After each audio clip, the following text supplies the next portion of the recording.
Hello, my darlings.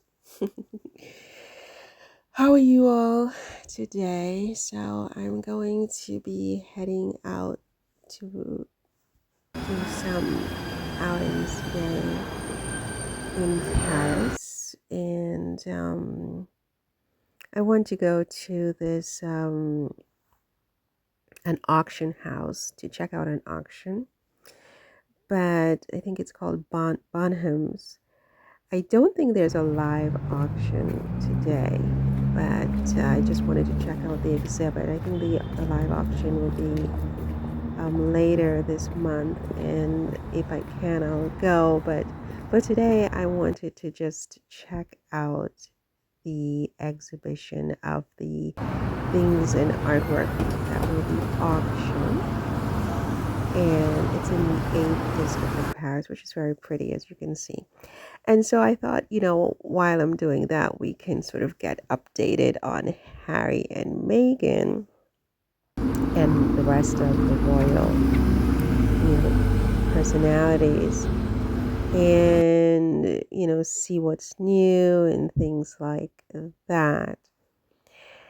So it appears that the Daily Mail's Richard Eden has had some very choice words to say about Kate's cancer-free video. You know how Kate and William and the kids, they put out this really shiny, glossy documentary, which was supposed to inform everyone that Kate is now cancer-free after nearly a year, you know, with whatever. I mean, a year. I mean, it's just been a very confusing year because back in January they announced that she had planned abdominal surgery.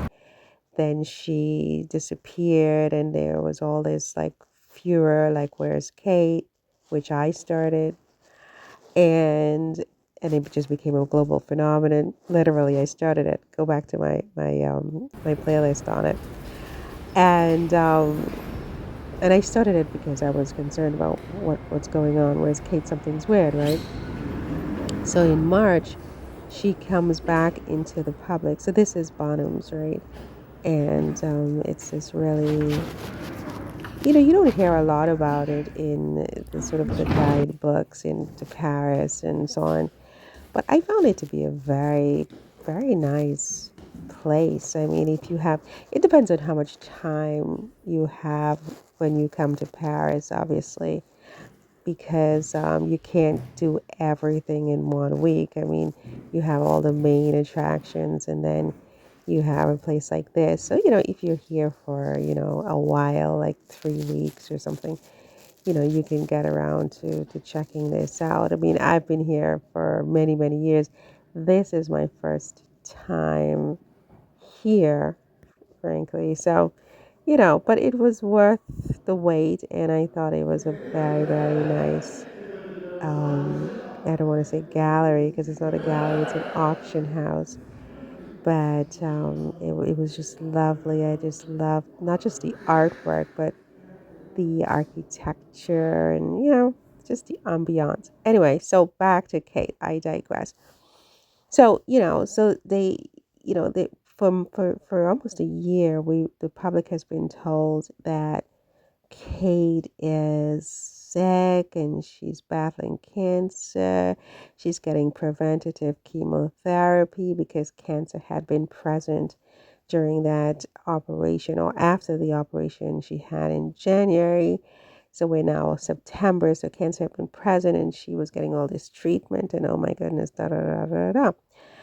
And then when the public finally saw her, it was at Wimbledon and then at Trooping the Color, where she looked like $1,000,000. And, for somebody who's been battling cancer, people were very, very confused about her appearance because, other mere mortals who battle cancer just don't look like that after battling cancer for an entire year. I mean, they look worse for the wear. They're weak. They're tired. They're gray. They're they've been through hell, and it sort of kind of looks like that. Whereas Kate came out just looking like she had been at a spa in Switzerland for a year, you know. So anyway, there was that. I mean, at no time during all of this odyssey where she was working behind the scenes, because they also told us several times that these are like Soviet era artists who have, this exhibition. Anyway, I digress. So they had told everyone that, Kate was working behind the scenes, and she's hiring people. She's doing all kinds of different things behind the scenes, right?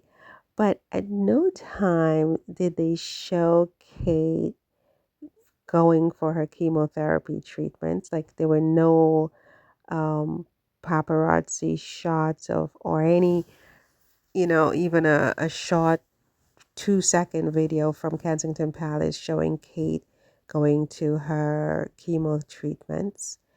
There were no shots of Kate going to cancer centers to visit cancer patients the way King Charles did, even though he also was diagnosed with cancer at the same time that Kate was.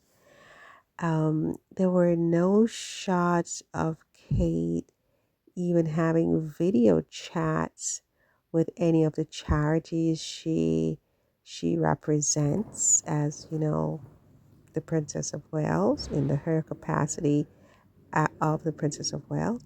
I mean, there were no shots of her going through the mountain of get well cards and, shedding a heartfelt tear about, you know, the well wishing that she received from her well wishers, right? So there was just none of that. Nothing at all was seen in all of these months, except for the fact that she went to Wimbledon and then she went to Trooping the Color, right? I mean, there were some paparazzi shots. There was that one by the UK Sun, Victoria Ward, was it? Where they showed somebody coming from a farm shop, and they claimed that it was Kate and William. And at the time, even I said it was a lie, because the person at the farm shop with William looked so young and so fresh compared to other, you know, shots that were taken around the same time that they said was Kate, right? The one of Kate in the car, the one of Kate on the bench telling us that she had cancer. And so, it was just very, very hard to reconcile that Kate with, other Kates. But now, you know, Kate comes out with this glossy video with her family and her husband after her year of battling cancer, looking like she had been dipped in gold, and that her hair had received all these treatments and skin. I mean, she just did not look like anybody who had been through cancer. I mean, even journalists in the Telegraph, the Daily Mail, the UK Standard, the BBC. I mean, all of these journalists who are all squarely in, team William and Kate are completely flummoxed by this video, and it doesn't make any sense. And it also doesn't make sense based apparently on what briefings the press had been getting from the palace all this time about Kate's health, right?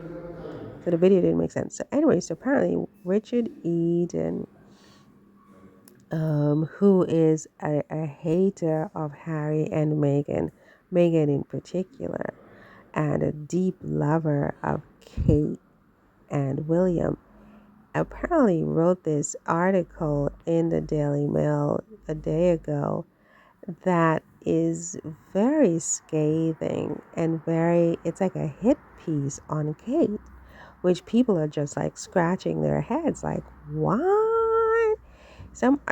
What's the title of the article? Something about what palace insiders are telling him about Kate's manipulative video, and in it's behind a paywall. So of course, if you're not subscribed to the Daily Mail's, you know, Daily Mail, if you're not subscribed and paying your little fees, you can't read the full article, but you can get enough from the title in the first couple of paragraphs to sort of, get a sense of where the article is heading. And he said something about the fact that, Charles and Camilla would never have made such a video, and how they don't want Kate turning into Meghan Markle.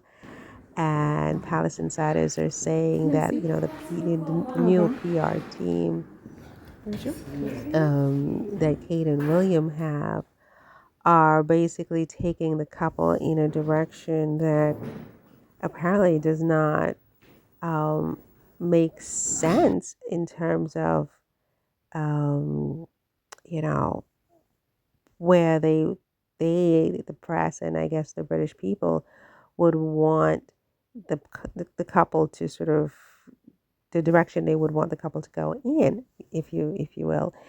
So, whatever else he said in that piece behind the paywall, I mean, you would have to, read it for yourself, because I am not going to subscribe to the Daily Mail.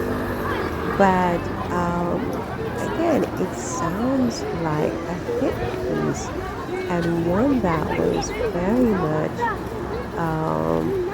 creating this juxtaposition of Kate and William and Charles and Camilla, and almost like painting Kate in a really, really negative light as compared to Camilla and Charles.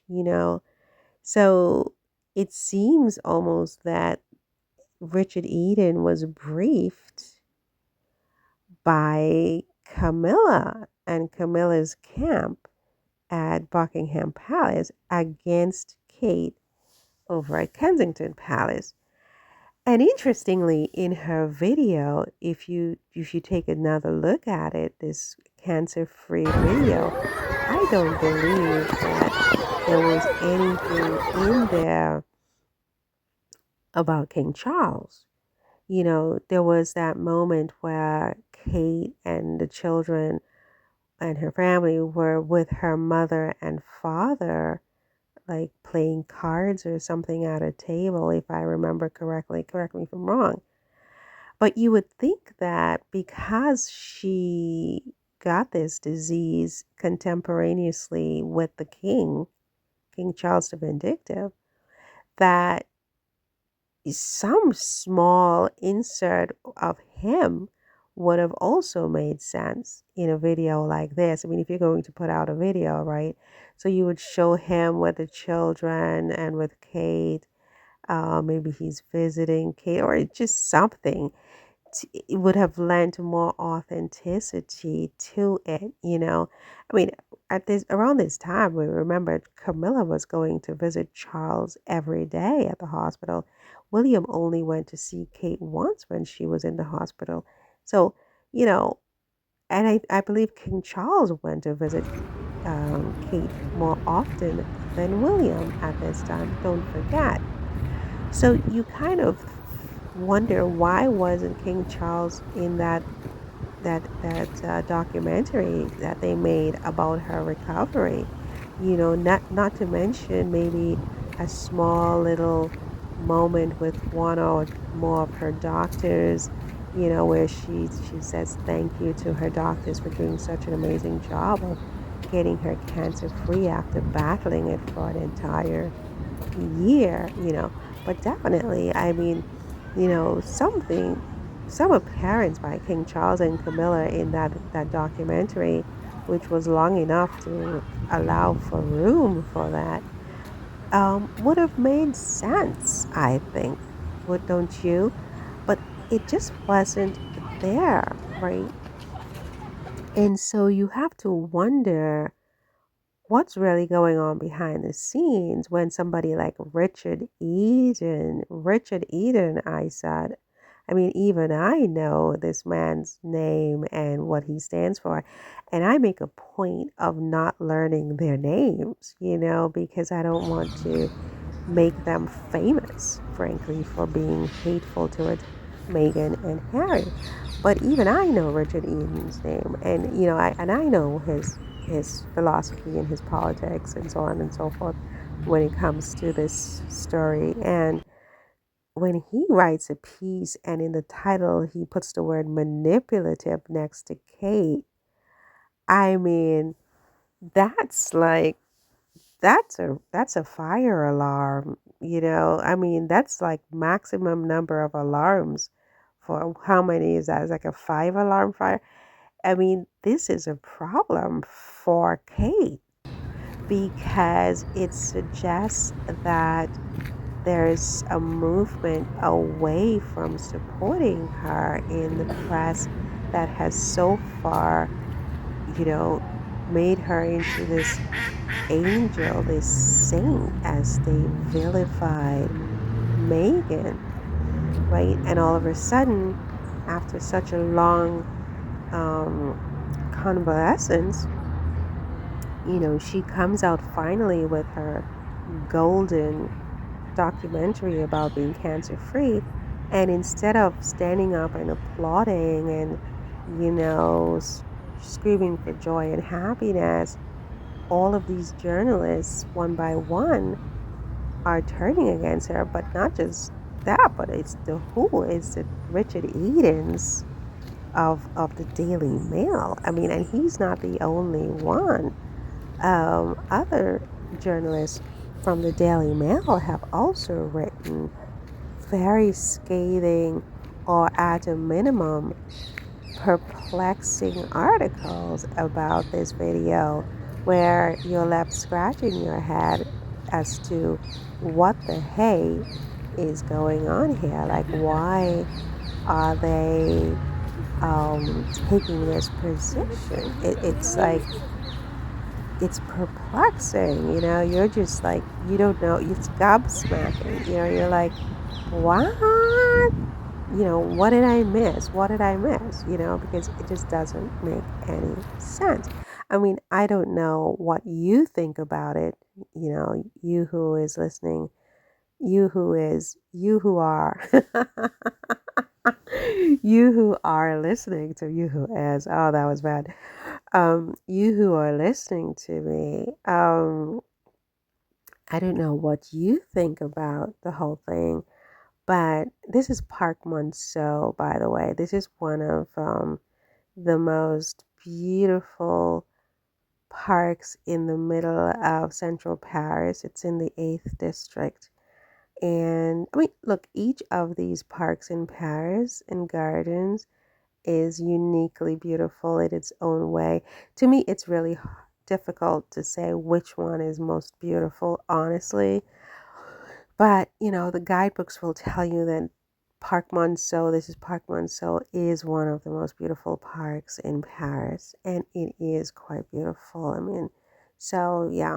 Anyway, I digress. What was I saying? So I'm talking about Richard Eden and, this article he wrote in the Daily Mail, which is behind a paywall, calling Kate manipulative and comparing Kate to Charles and Camilla in an unfavorable way, And of course, he did try to rope Meghan into their mess, saying how, they don't want Kate turning into Meghan, as if Kate can light a candle to Meghan. He can't light a candle to Meghan, and they bloody well know it, right? I mean, I'm concerned about Megan, becoming Kate. Like, I mean, the other day, she wore this pantsuit to the godmother's bookstore reading, and then she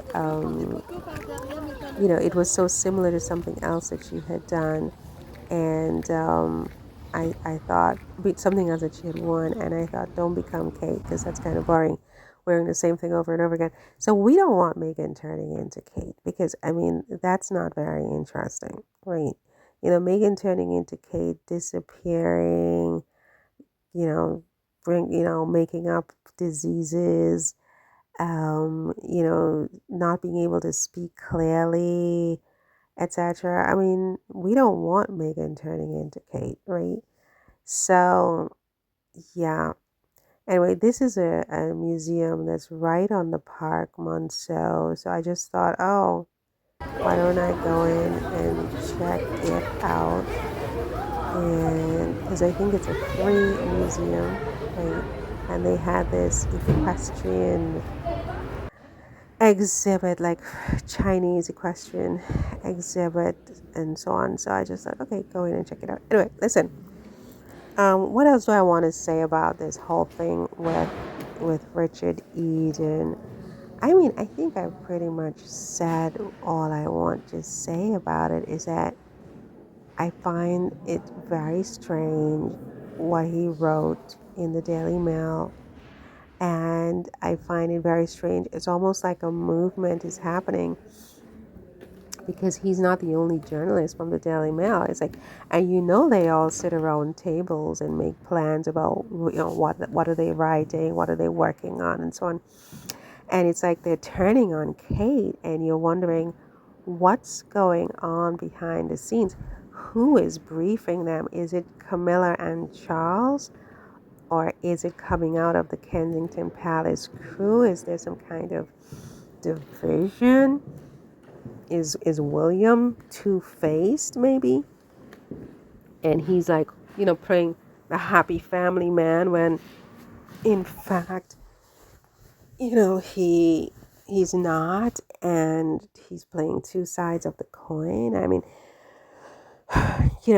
what is really going on? And it's like a bunch of jokers, like what's really going on in this palace, and who is briefing Richard Eden and his ilk?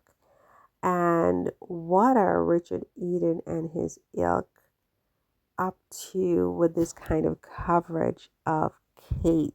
What is Kate's future? I mean, because if the press turns on her, what does she do? Does she just go back into hiding? Or does she try to brave it? I mean, I think she would just go back into hiding. I mean, she would just like stay behind palace walls. I mean, they just won't see her, because it seems frankly that she gets better coverage when she just stays hidden and claims cancer. Maybe that's the best strategy for her, rather than coming out and getting bashed every day for her lies, because she doesn't strike me as being strong enough to weather that. She's no Megan in that sense.